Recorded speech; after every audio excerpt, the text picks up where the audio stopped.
Yeah, first of all, it's not a large number of players, period. And, you know, um, long story short, we really don't know what the outcome's going to be. I don't think anybody condones gambling, especially on the college game. I do think, that being said, though, I've learned a lot in the past 2 months just about gambling. I really never paid attention to it, other than, we signed a form, and probably the same form we signed when I was playing. Uh, you know, and I think our world's changed dramatically. Anybody that does pay attention to gambling knows that better than I, certainly the last couple of years. We live in a real different world right now. I think what the NFL has done with their rules makes a lot of sense, and I'm hopeful this is an opportunity for the NCAA maybe to reconsider two things: what the quote unquote punishments or penalties might be that are, I would say fair and relevant to the world we're living in right now. And then probably the bigger thing is there's an opportunity right now, I think, for a lot better education process, if you will. And, I'm kind of naive, and I apologize for not watching College Game Day, but I've got a son, my middle son, telling me the other day that, they cover lines on College Game Day before games. And, so it's just an illustration of the world we're living in right now. It's not going away. It's going to continue to grow. Certainly we want to educate our players and kind of compare it to maybe marijuana policies, those types of things. What you don't want is somebody to develop a problem or an issue. But, gambling's going to exist. It always has. And I hope eventually the policies will reflect, what's best for college athletics. Certainly, not betting on college athletics would be a good starting point. The obvious answer is what's changed is our world. And we're living in a very different world as college football coaches than we were 3 years ago, 5 years ago, 10 years ago. So, there are examples in the past of transfers having great success and it working out for both parties. But, now the way we're operating now, it's just going to be part of the terrain, I think, moving forward unless we see change. So, we're just going to try to incorporate our same process, if you will, with it. And there's also some benefit to it. There's some advantages to getting guys that have played and competed already at a high level.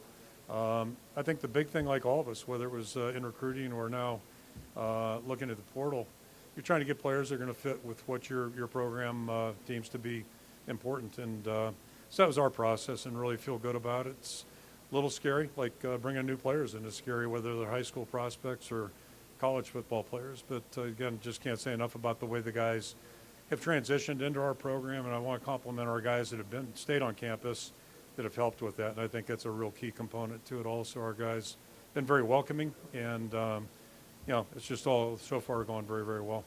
Yeah, I mean, that's a two-parter. I really kind of learned the importance of a great punter. 1981, my first year ever at Iowa, and we were fortunate to have Reggie Roby, I believe, was a junior that year.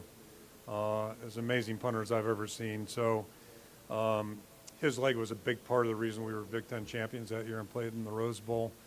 And then certainly playing and coaching in pro football really developed an appreciation for how punters can affect and impact the game. And we're built, we're kind of a defensive-oriented outfit, if you will, and the value of having a great kicking game along with a solid defense gives you an opportunity maybe to have a little bit more success that way. So when we have a player with Tori's capabilities and talents, we're certainly going to try to utilize that in a smart way. Yeah, one thing I'd point out, Gary's retirement starts next week, I guess, and we've had 3 athletic directors since 1970. I believe I'm correct in saying that, and I think that's one thing that really makes our program unique.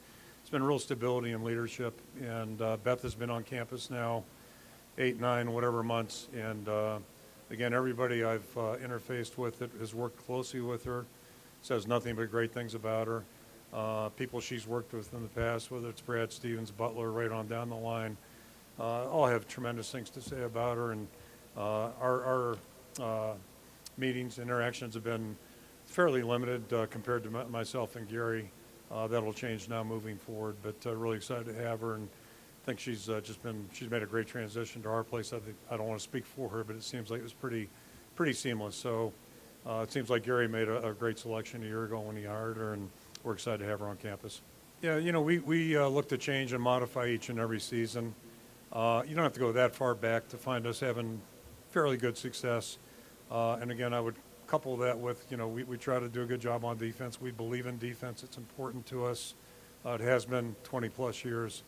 So that's the way we're wired and built. And our numbers have been, I think, pretty good offensively up until the last 2 years.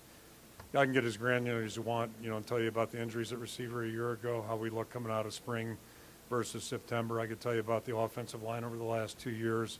I'm not going to bore you with those details, but there are reasons, and that's part of my job, is to assess those things in a rational, approach, if you will.